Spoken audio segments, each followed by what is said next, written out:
Oula, je demande à voir. Je pense que El Amin avait déjà les 2 pieds sur le terrain. Attendez, là, la balle est volée. Voilà, il aurait fallu voir. Est-ce qu'il a les pieds sur le terrain? Ouh, c'est limite.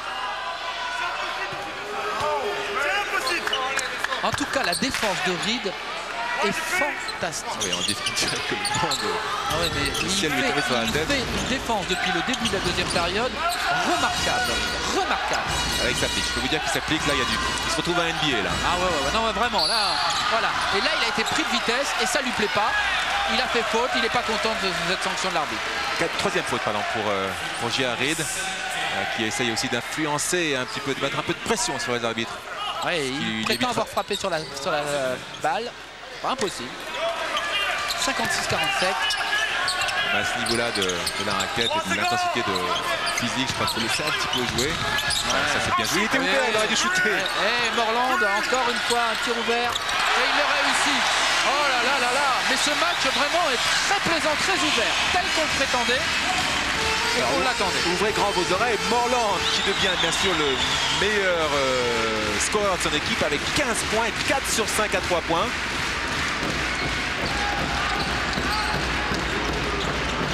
7 sur 13 à 3 points contre 1 sur 10 pour Strasbourg. Allez, ils sont 2 autour de Jared qui n'arrivent pas à jouer. Qui passe s'approcher, obligé de shooter. Ouais. Oh, et c'est David qui reprend la balle. Attention aux 3 secondes, David Gauthier qui est tout seul. Est-ce qu'il va prendre son shoot à 3 points? Non. Non, et pour ça, il l'a démangé, mais il n'était pas très bien placé. 15 secondes de jeu. Ouais, il y a le temps. Retravailler. Et ça, c'est en force. Ouais, belle défense de Dijon et belle récupération aussi de Jérôme Monet. Morland pour Maki. Ce n'est pas sans jeu à Mekké, ce n'est pas sans jeu. Jérôme Monet est au rebond, toujours présent. Un rebond défensif et un rebond offensif pour Monet en 30 secondes. Bravo, monsieur Jérôme. Bravo, monsieur Monet, c'est vraiment superbe ce que vous faites. 9 points pour lui, 3 sur 3 au shoot. Voilà les...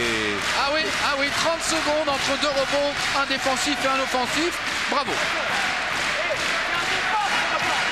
Et du coup, eh bien, Dijon a fait le break, 61-47. Et Strasbourg a pris un temps mort. Là, Christophe Bitou va devoir réveiller un petit peu son équipe là, qui subit totalement la pression de cette équipe dijonnaise. Dijon qui joue avec beaucoup de sérénité, qui récite son basket, qui installe son jeu, qui installe donc la pression physique à l'intérieur de la raquette. Maquet qui abat un boulot monstre, bien aidé dans sa tâche par Jérôme Monet, malgré son jeune âge. Bien aidé par l'adresse de Parcellus Morland. Et Christophe Vito a demandé bien sûr à ses joueurs de garder le rebond défensif, de serrer la défense, notamment le triangle de rebond, et d'être beaucoup plus agressif en attaque, de ne pas systématiquement chercher les shoots extérieurs, mais aller porter le ballon là où ça fait mal, à l'intérieur de la défense de la JDA. Ouais, avant, un problème d'attaque, c'est surtout un problème de défense. Hein, il n'arrive pas à retrouver la solution anti-Maquet, la solution maintenant anti-Morlandais. Bien joué. Et la plus la faute. Oui, mais ça tombe mal parce que c'est la 4e faute de Reed. Alors qu'il y avait, je vous pardon André, il y avait une image fantastique de Malcolm Maquet qui prenait entre 4 yeux Parcellus Morland en lui disant tu dois shooter cette contre-attaque, tu dois prendre ses shoots, ne pas hésiter, tu es chaud, compte sur toi. Rien de tel pour se mettre en confiance hein, lorsqu'on est jeune et un petit peu inexpérimenté. Et première faute à David Gauthier. Ah, finalement, on ne l'a pas donné à Reed, on l'a donné à Gauthier cette faute. Dans un premier temps, on l'avait mis sur le compte de Reed. Ah oui, une opposition de André Owens illicite là, qui a contesté le coup de la raquette avec un coup d'épaule un peu trop appuyé.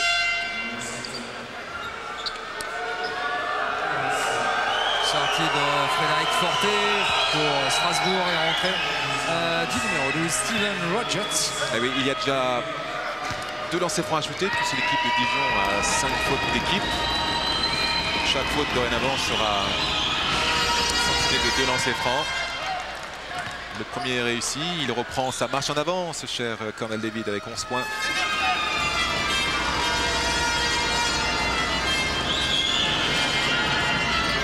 le 12e.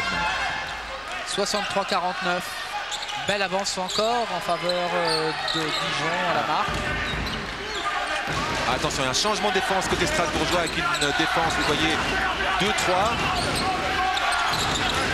Deux petits Lamine et Steven Rogers à l'intérieur. Et la défense est totalement déstabilisée.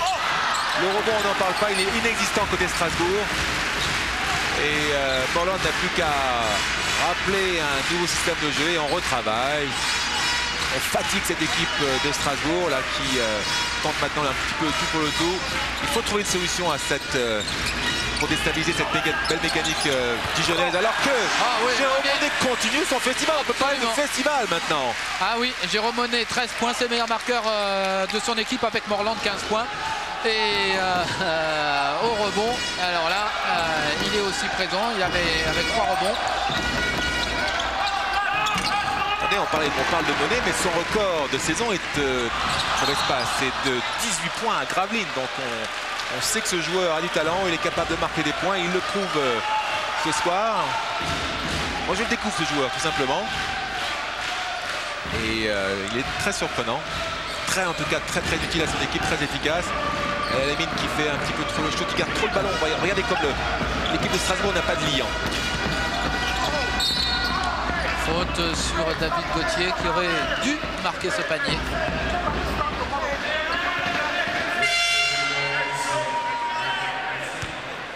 Retour de Laurent Bernard sur le parquet à la place d'Owens.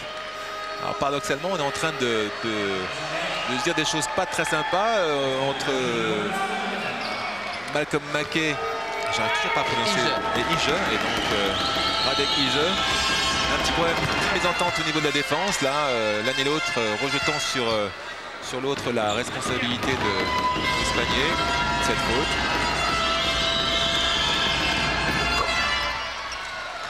65 pour Dijon, 51 pour Strasbourg. Toujours zone, 2-3. Et là, Lamine Rogers en tête et 3 grands bas de la raquette. David Gérard et David Gauthier. Ah, la passe est un petit peu difficile à prendre. Ça sort bien. S'en sort très bien. La balle est récupérée par David Gauthier. Très loin. Trop loin peut-être. Beau retour défensif de Morland. Morland qui était au shoot et qui était le premier en défense. Ce qui prouve son envie de gagner. 1 minute 54 dans le troisième carton, qui est habituellement pourtant un carton qui ne réussit pas à Strasbourg, et ça c'est confirmé aujourd'hui. Voilà, il n'y a pas d'efficacité, il y a un petit peu de maladresse, mais pas de chance là parce que le tir n'était quand même pas raté. Il y a un petit peu gamelle là sur le coup. Et la grosse différence, c'est que l'effort de Dijon est beaucoup plus collectif. Hein. C'est le fruit un travail vraiment de tout un groupe et personne n'est venu soutenir Reed là. Et à Strasbourg, c'est un peu l'emporte-pièce, c'est les exploits individuels. Là, on porte beaucoup trop le ballon et on essaye de marquer quelque chose, mais c'est pas très bien efficace. Ouais. Alors 2 balles perdues par Dijon qui auraient dû être exploitées par Strasbourg ont abouti à 2 tirs ratés. Et voilà, toujours ces 14 points d'avance. Il reste 2 ou 3 possessions de balles maintenant.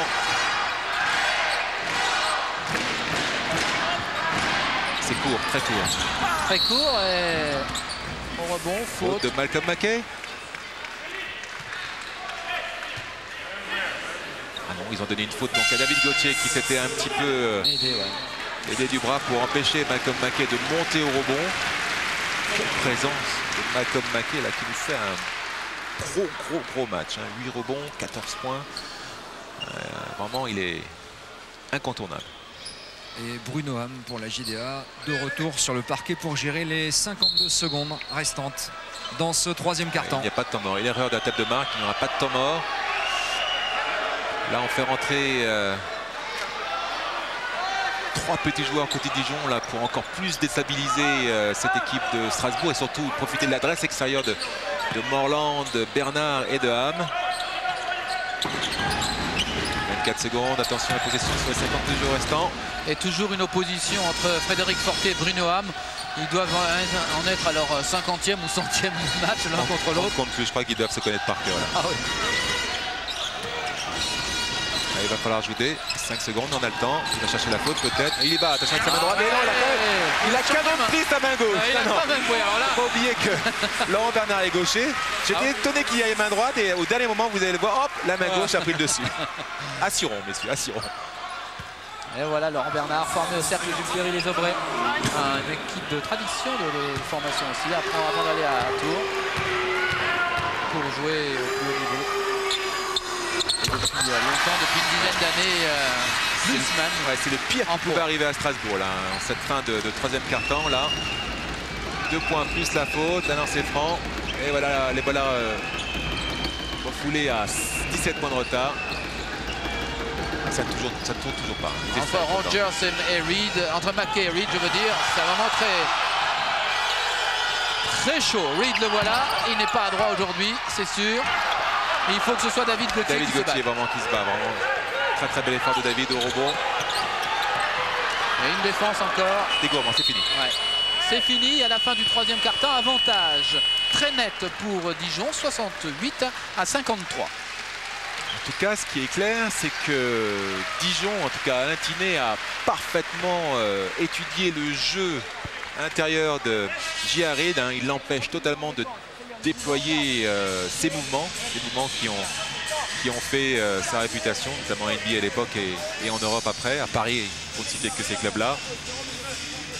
Et Strasbourg balbutie son basket, tout simplement. Il ne trouve pas de solution extérieure puisque l'adresse n'est pas au rendez-vous. Fred Forté s'épuise en défense et ne trouve pas les positions lui permettant de marquer des paniers. Il n'y a que David Gauthier qui permet, avec Cornel David, qui permet donc à Strasbourg de, je dirais pas d'espérer, mais de se maintenir presque au contact, même si 15 points c'est du chemin quand même. Oui, mais il y a une statistique qui fait très mal à Strasbourg, ce sont les tirs à 3 points, 7 sur 16 pour Dijon, 1 sur 12 simplement pour Strasbourg. C'est terrible. C'est terrible parce que pour le reste c'est assez équilibré, même pour les rebonds. On a vu que dans ce troisième quart-temps, Dijon avait pris beaucoup de rebonds offensifs. Eh bien, certes, Dijon est devant, 23 à 20, mais c'est pas énorme. Et rebonds offensifs, ils sont à égalité. Oui, tout à fait. Mais je trouve quand même que le travail de Dijon est beaucoup plus efficace. Il travaille beaucoup plus collectivement. J'en veux pour preuve le nombre de passes décisives distillées côté Dijon, avec 15 passes décisives donc, pour toute l'équipe face à seulement 9 passes décisives pour Strasbourg. Le jeu collectif de Dijon est présent aujourd'hui. Et Christophe Vitou qui rappelle sans arrêt à ses joueurs de verrouiller le rebond défensif. Richard, ça a été son credo là pendant les 60 dernières secondes. Et d'éviter aussi en attaque que ces 5 joueurs de Strasbourg se retrouvent du même côté du terrain, comme lors de la dernière action où ils étaient tous sur l'aile droite en même temps. Oui, est-ce qu'il aura changé de son fusil d'épaule en demandant à nouveau une amende plus agressive? Parce que sa zone n'a pas fonctionné. Oh là là, entre Reed et McKay. Attention, là c'est dur. Hein. Oui, parce que même s'il y a 15 points d'écart, tout peut se jouer dans ces 3 minutes-là. La balle perdue encore une fois par Dijon. Voilà. Ça fait beaucoup de balles perdues de suite par Dijon, attention. Ils n'en sont qu'à 8 au niveau de l'équipe sur le match, qui n'est pas énorme vu l'intensité de ce match. Mais Strasbourg continue avec ses défenses de zone. Hein. Ah oui, toujours la 2-3, Richard. Hein. Toujours la 2-3, alors que Dijon continue avec son homme strict qui a très bien fonctionné. Là, on va Laurent Bernard au shoot et le rebond était à 50 cm au-dessus du cercle. Le rebond de Malcolm McKay qui est omniprésent. Oh, quelle défense de Reed sur Morland. Morland ne l'a pas vu arriver. Reed est arrivé de derrière et l'a totalement scotché contre le sol. Normalement, Strasbourg, c'est une équipe d'expérience. Un 4e quart-temps, c'est pour cette équipe. Mais attention, les 3 dernières pertes de balles de Dijon dans les 2 dernières minutes, les 3 dernières pertes de balles ont donné 0 point à Strasbourg. 0. Oui, tout à fait. Et premier point, je crois, pour Steven Rogers. Qui est un petit peu transparent, mais on vous l'a dit, il vient d'arriver, il n'est pas encore au fait de tous les systèmes et tous les automatismes de cette équipe de Strasbourg. Il est clair que dans cette équipe, l'absence de Hugues là se fait sentir, est très préjudiciable. Hugues Corset, pardon, je précise. Laurent Bernard à 3 points, il en avait réussi un tout à l'heure. Pourquoi pas réussir celui-là? Voilà, c'est un match de folie de Laurent Bernard, il est capable de remettre comme ça une série. Et encore un pourcentage de folie, un très bon pourcentage, peut-être pas de folie encore, pour Dijon à 3 points avec un 8 sur 17, c'est bien, c'est même très bien. Ah oui, 50% à 3 points, c'est vraiment remarquable. Rogers, personne ne bouge autour de lui, donc il va chercher la faute, il la trouve, c'est bien. Et maintenant, Dijon est sans doute partagé entre deux envies, faire fructifier son avance ou d'ores et déjà commencer à penser au goal average. Il ne faut pas oublier que pour continuer à espérer, Dijon doit l'emporter de plus de 5 points. Là pour le moment le contrat est rempli et il faut tenir jusqu'au bout, c'est court. C'est court et une petite faute peut-être sur... ça a été touché du pied par Bruno. Ça a été touché du pied. La balle est rendue à Strasbourg sur le pied de Bruno Hamm. Bien joué. David Gauthier, Rogers. Bouge un petit peu plus maintenant à Strasbourg avec Frédéric Forté qui va donner à Cornel David, bien défendu sur Cornel David, très bien, très beau travail là de José Vespasien. Alors que Giarid est un petit peu excellé en attaque, en défense, là, il essaie de faire un pressing, il a envie de gagner là. Ce joueur, pour l'avoir pratiqué, il a un... Non, c'était vraiment un gagnant. Enfin, il supporte pas la défaite. C'est assez étonnant de la part d'un Américain qui vient en Europe, comme ça d'être autant attaché. Oula, attention à... Ouais, il faut se calmer quand même, Laurent Bernard. Oui, il y avait une très bonne défense de Steven Rogers. Ouais, David Gauthier bien seul. La passe a été difficile à prendre. Voilà, Frédéric Forté dit messieurs, il reste 7 minutes 20. On a bien sûr 16 points de handicap. C'est pas une raison pour se bousculer.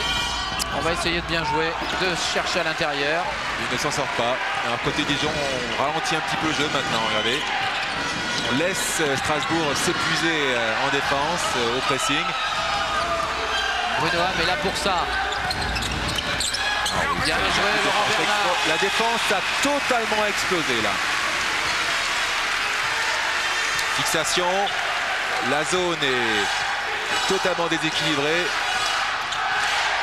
Et Laurent Bernard n'a plus qu'à mettre 2 points supplémentaires. Faute sur Cornel David de Laurent Bernard.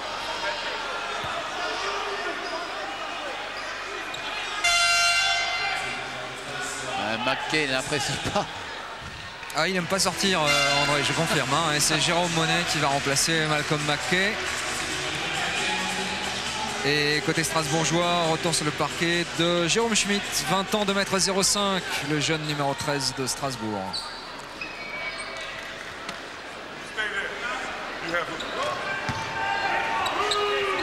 Frédéric Forté pour la remise en jeu avec Reed, Rogers, El Amin. Vous avez vu comme Dijon a très bien ciblé les grandes forces de Strasbourg. C'était bien évidemment Giarid et puis Frédéric Forté là, qui est totalement mis sous les témoins maintenant par Bruno Hamm. On ne lui laisse absolument aucun espace.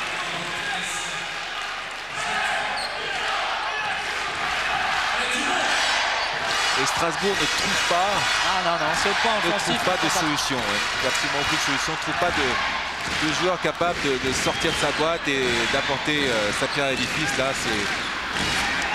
Ah mais Richard, quand on a la chance de récupérer 3 balles perdues, vraiment perdues par l'adversaire et de faire 0 sur 3 possessions de balles à ce moment-là, ça fait très très mal.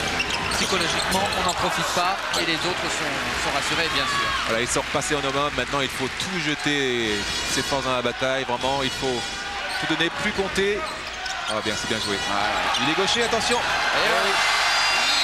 Et la rentrée de Bruno Hamm est très utile. On a dit que Morland a fait un grand match, très grand match pour donner du rythme à Dijon. Mais là, quand il s'agit d'organiser les possessions de balles, de jouer avec le temps, Bruno Hamm retrouve toute son expérience. Et en plus, comme il joue les yeux fermés avec Laurent Bernard, c'est plus facile. Oui, c'est idéal pour un coach d'avoir 2 meneurs de jeu de profils totalement différents. Un beaucoup plus percutant, beaucoup plus vite en contre-attaque notamment, c'est Morland, et l'autre beaucoup plus organisateur avec beaucoup plus d'expérience. Cette fois, vous l'avez compris, c'est Bruno Hamm.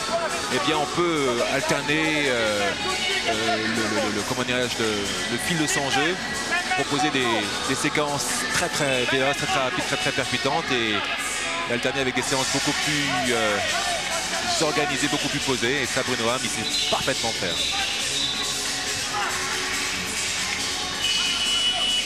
Voilà, Christophe Vitou qui demande maintenant à ses joueurs de défendre en homme à homme quasiment sur tout le terrain, de tout donner pendant les 5 minutes 54 qu'il reste. Mais ça va être très difficile en défense quand même, car comme nous l'avons souligné dans ce direct, eh bien, la défense de Strasbourg a volé en éclats dans ce dernier quart-temps.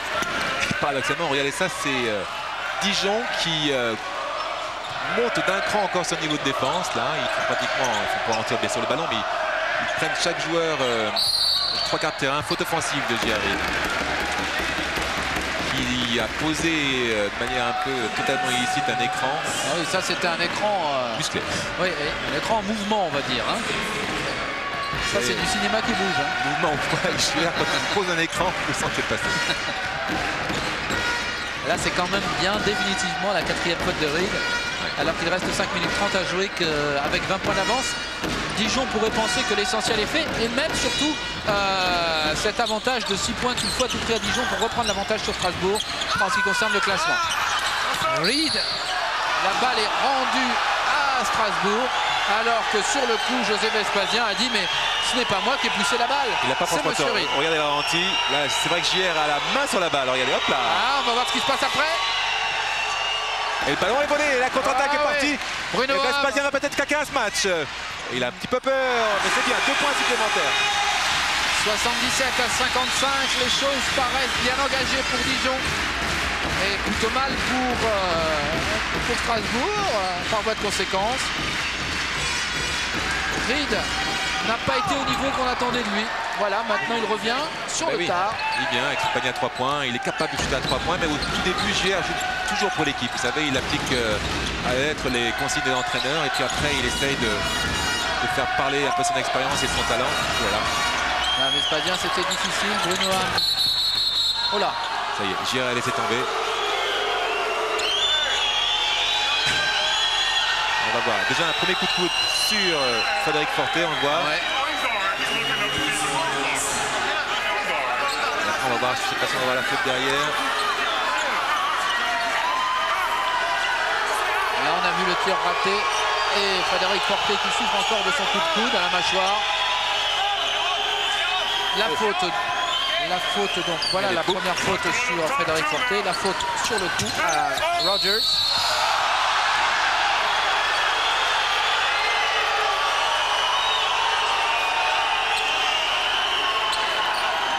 Deuxième faute de Rogers sur le coup. Il est remplacé bien sûr par David Gauthier. Ouais, ce sont des fautes de frustration, ça, en vrai. De dépit. Strasbourg était venu ici pour l'emporter et il se rend compte que ce sera plus dur que prévu, même pratiquement impossible maintenant. Ah, et puis Rogers sait que Hugo Cancé va revenir. Bon, c'est pas idéal pour lui, quoi. Et s'il revient, évidemment, c'est en récupérant sa place, c'est-à-dire celle de Rogers actuellement. C'est clair. Et voilà, et pendant ce temps-là, bien Dijon tranquillement déploie son jeu. Dijon fait le spectacle. Reed, deuxième tir à 3 points, pas de chance pour celui-là. Récupération au rebond, bien joué de Schmitt. Jérôme Schmitt, 20 ans, et un rebond offensif pour marquer un panier. Un panier peut-être à 3 points du reste, s'il réussit le lancer franchissement.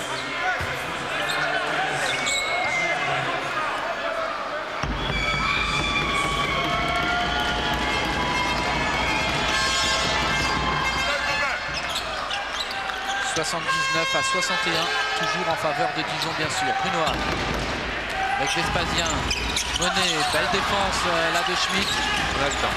Prise à 2 sur Monet, et la balle est rendue à Strasbourg. Belle petite défense là. Ouais, toute une expérience de la part de Monet là, qui s'est un petit peu précipité. Il n'avait qu'à un tout petit peu écarter les coudes, écarter un petit peu ses jambes pour prendre plus de place et se protéger. Et puis les choses auraient été sans doute différentes. Mais Alain Tinet a d'autres solutions sur son banc de touche. Comme Malcolm Mackay qui est tranquillement assis, qui récupère de ses efforts. En tout cas, Dijon est resté sur le tempo de son match contre Villeurbanne. Hein. 23 Villeurbanne, je crois que 23-26 à Villeurbanne. Alors voilà une question que je n'avais pas préparée. Merci de me la poser, Richard. Il va falloir regarder dans les notes. C'est pas sûr. Non, c'est bien plus 23. D'accord. Je vous crois. Et je vois 23, 58 à 80. Non, je suis avantagé. Moi, J'ai un super statisticien derrière qui s'appelle Arnaud Sevaux qui me donne les informations dont j'ai besoin. Merci Arnaud. Arnaud, ce serait bien de m'en donner aussi. 79-61, 4 minutes à jouer, 18 points d'avance. André, on va demander à Eric Le Serre, l'adjoint d'Alain Tinet, ce qu'on dit à ses joueurs, Eric, lorsqu'on a 19 points d'avance, 18 points d'avance. Il va falloir être très attentif parce que la pression est en train de monter. Il y a beaucoup d'accrochages, donc il faut qu'on arrive à rester solidaire, donner de la disponibilité par rapport aux porteurs de balles et puis garder de l'agressivité malgré tout, pas reculer. Oh là là là là, balle perdue, une contre-attaque, 3 contre 1. 3 contre 1, Laurent Bernard pour André Owens. David Gauthier, 20 points d'avance pour Dijon. Entre Schmitt et Monet, ça bouge beaucoup. Et c'est Frédéric Forté qui... Ah, c'est au forceps, hein, je peux vous le dire. Là, c'est... Tout est dur, rugueux. Côté Strasbourg, mais bon, c'est 2 points supplémentaires. Oh là là là là là. Encore un coup de coude reçu par Frédéric Forté et c'est lui qui est pénalisé par l'arbitre. Sans doute avait-il fait faute avec les jambes auparavant, c'est possible. En tout cas, il ne faut pas oublier quand même que Dijon a battu 2 fois Villeurbanne dans le championnat, que Dijon a battu Pau. Donc Dijon a fait quand même a accroché quelques ténors de ce championnat de France. Ouais. Il y a eu des trous aussi, puisque sinon Dijon ne serait pas à lutter pour se qualifier pour les 8 meilleures places de ce championnat. Il y a eu des défaites un petit peu plus difficiles, ici en particulier. Ouais, c'est vrai qu'à domicile, Dijon n'a perdu que 3 matchs. Hein. Ils ont 10 victoires pour 3 matchs perdus à domicile contre Gravelines, Châlons et Le Havre. Ouais, Le Havre, Le Havre, ça a été vraiment le coup de poignard dans le dos là, pour cette équipe là, qui avait quand même pas mal d'ambition et qui, au travers de ces 2 dernières sorties, dont celle-ci, eh bien, peuvent en nourrir à nouveau de très belles.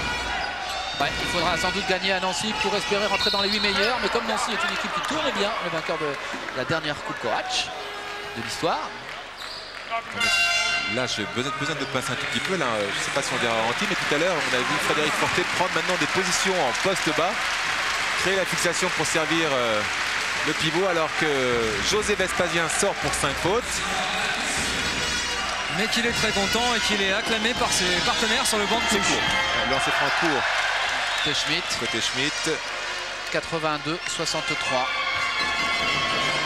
3 minutes à jouer. Et le deuxième rentre. 82-64. 18 points en 3 minutes. Ça se défend. Ouais, bien joué là de la part de André Owens. Et on va avoir le plaisir de revoir donc le parti de catch de Malcolm Mackey et J.R. Reid. C'est dedans. Alors ça, Bruno, il sait parfaitement le faire. Ce genre de pénétration, il se bloque et tout en avançant en l'air, tout en touchant, il met un panier avec la planche. Ça, c'est super. Vous vous souvenez du début de rencontre de Bruno Ham. Ouais. Ses 3 premiers tirs à 3 points ratés. Depuis, il a montré qu'il savait en tout cas organiser le jeu de son équipe. Il l'a organisé, c'est vrai.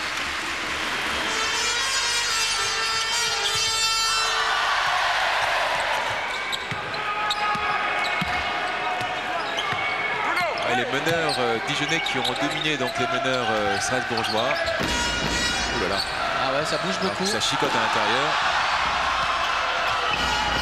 Ouais, bien joué de Frédéric Forté, mais il s'est fait mal. Non, ça va? Non, ça va. Il s'est fait mal en tombant sur le poignet, je crois. Belle passe en tout cas de Frédéric Forté, très jolie. Et là, vous voyez, il s'est fait mal en tombant avec le poignet. La Fred là qui rentre dedans, vraiment la tête baissée. En revanche, auparavant, cette petite faute là entre IG et Schmitt n'a pas été sanctionnée. Ils sont fait un 2 d'ailleurs, ouais. J'ai l'impression. Ils avaient du mal à s'en sortir. 85-66, 19 points d'avance pour Dijon. Reste 24. Et au lancer franc, Schmitt. La récupération définitive de McKay. Laurent Bernard pour Bruno Ham. Et le pressing du terrain de Strasbourg là, qui essaye de faire sortir Dijon de ses rails. Ah, ça va être difficile parce qu'on a mis sur le terrain des joueurs d'expérience. Hein, il est gaucher, messieurs. Si vous livrez. Et si vous aviez vu la précédente action sur France 3, Et vous auriez pu voir que même lorsqu'il est parti pour mettre un panier à droite, il le met à gauche, Laurent Bernard. Il a un boulevard en ligne de fond, c'est inacceptable. C'est vrai qu'en principe, Strasbourg avait travaillé justement sur ce genre d'action. Lorsqu'un joueur, un ailier prend la balle, vient demander à piquer la rôle et prend la ligne de fond, ils avaient demandé à ce que le pivot extérieur vienne aider justement cette pénétration. Et là, il y a eu une grosse absence. Très bien, avec 16 points, c'est le meilleur marqueur de son équipe, le meilleur marqueur de la rencontre. C'est David Gauthier avec 17 points. Quand on pense au début du match, on voulait vous présenter non pas un duel, mais deux joueurs.